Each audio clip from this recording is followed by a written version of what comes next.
Everyone. তোমরা হয়তো ভাবছো যে আমি কেন এই সাইজে বা মিনি ব্লগটা কেন করছি।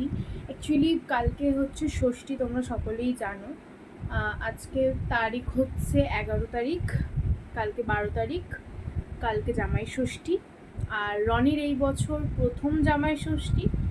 তো আমি আর আমার দাদান দিদান মিলে আমরা কিছু একটা প্ল্যান করেছি ওর জন্য। হয়তো সেরকম একটা কিছু করতে পারিনি, বাট কিছু একটা করেছি। তো ও সেটা জানে না যে কি প্ল্যান হয়েছে না হয়েছে। তো আমাদের যাওয়ার কথা ছিল বুধবার, অর্থাৎ কালকে সকালবেলা, কিন্তু যেই লেভেলের গরমটা পড়ছে আমরা প্ল্যান করলাম যে আগের দিন অর্থাৎ মঙ্গলবার, মানে আজ মঙ্গলবার রাত্রে ও অফিস থেকে ফিরবে, দেন আমরা 8টা সাড়ে 8টার ট্রেনে আমরা এখান থেকে রওনা দেবো।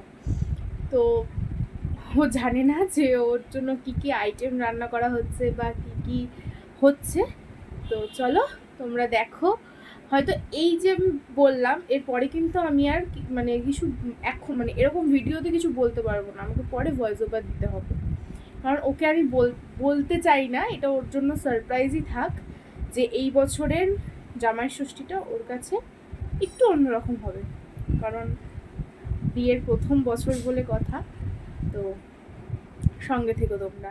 তো বাজে রাত্রি 8:30, আমরা চলে এসেছি বিধাননগর স্টেশন। আমাদের ট্রেন ছিল 8টা 22-এ, কিন্তু সেই ট্রেনটা লেট হয়ে গেছিলো প্রায় অনেকটাই। তো আমরা যাই হোক ওই ট্রেনটাতে করে আমরা সেদিনকার পৌঁছে গেছি তাহেরপুর স্টেশন। তাহেরপুরে গিয়ে আর ভিডিও করা হয়নি, রাত্রিবেলা খুব ক্লান্ত ছিলাম তাই ঘুমিয়ে পড়েছিলাম। তো আমরা বাড়িতে চলে আসার পর সেরকম আর ব্লগ করিনি। তো সকাল সকাল দাদা নিয়ে এসেছিলো পরোটা আর আলুর তরকারি, তারপরেই চলে গেছিলাম পাশের বাড়িতে পুনুর বাড়িতে, মানে একটা পাশের বুনুদের বাড়িতে। তো সেখান থেকে চলে এসেছি জাম মাখা খেয়ে।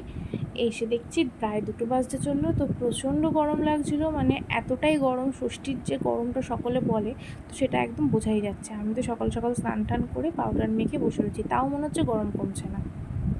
এইবার শুরু হলো রিচুয়ালস। তো আমাদের সেরকম কোনো পুজো আচ্ছা এরকম কোনো ব্যাপার নেই। আমাদের একটা শালপাতার পাখার মধ্যে 2টো আম, 2টো লেবু, করম চা এবং বাঁশের কলই যেটাকে বলা হয় সেটা দিয়ে আমার যে মা থাকবেন সে প্রথমে স্নান করে সেই ভিজে গায়ে সেটা করে নিয়ে আসবে। তো আমার মায়ের বদলে আমার দিদুনি সব করে।